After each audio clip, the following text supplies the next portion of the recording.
What I did is went and bought me some PVC and a bunch of teeth, about 10 teeth, and I cut little things off. So what I'm going to do is put these all together. I'm going to glue them, and then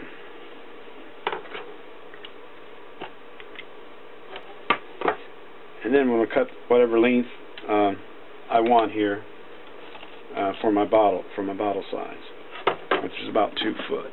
Okay, I went ahead and I glued these all together here, and what will happen is you'll just take your bottles, slide them on there all the way down. But first I'm going to paint this. Okay, the way I'm doing my bottles is I'm just cutting off the bottoms,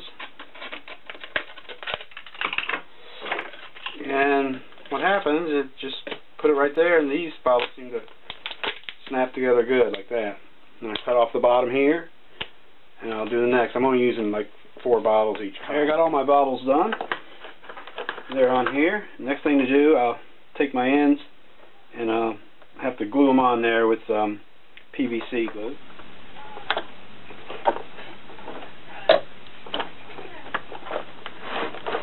Okay, there, I got everything glued and painted.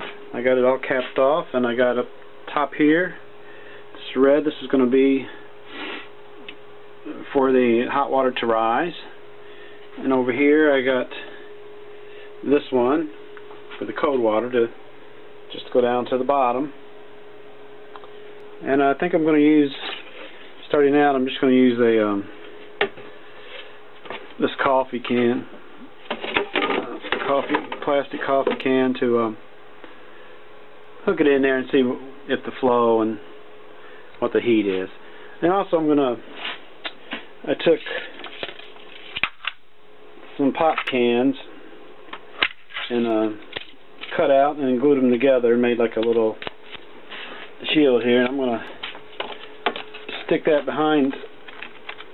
behind each one to help reflect the heat, onto that back of that pipe. There it is. I got this one done, and it's all ready to go. I got it hooked up, and I covered my coffee can. I actually put a little temperature probe on it that I'll just set down in when I put water down in there, and we'll see how that goes.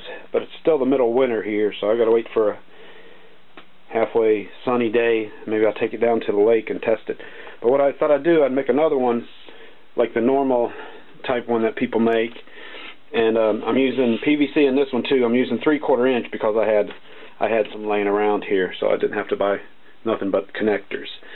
But what I'm doing is I just laid it in the box, and I have metal flashing right here as a background, and I use pieces of pop can, I don't know if you can see it, and put them down over the pipe for flashing to draw the heat, because I know the PVC is not the best thing to use. I mean, copper's too expensive for me to just play around with, and I don't get enough sun here to use one.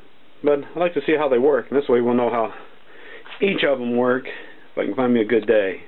It's been about 3 hours. I wasn't able to come back out here because I have other projects that have been keeping me busy since August the 4th, and it was at 75 or something, so it has went up. What I'm going to do is I dropped food coloring down in there so I could see through the clear pipes if it's working, and there it's on both ends. So what I'm going to do is drop some green down in there to mix with that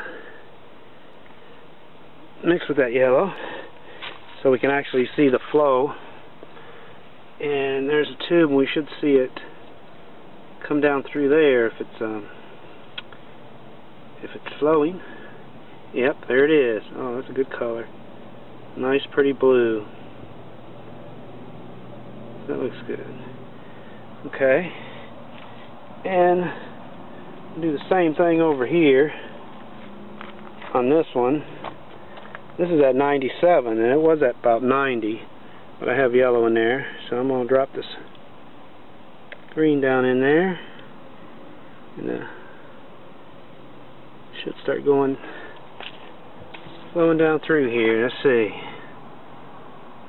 Yep, there it is.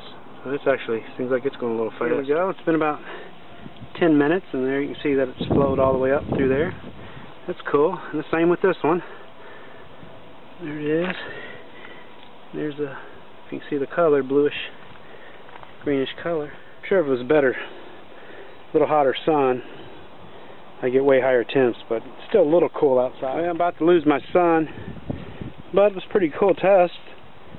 This one's at 99.9, so it did rise probably almost 10 degrees since I put out here, and this one's at 88.6, 78.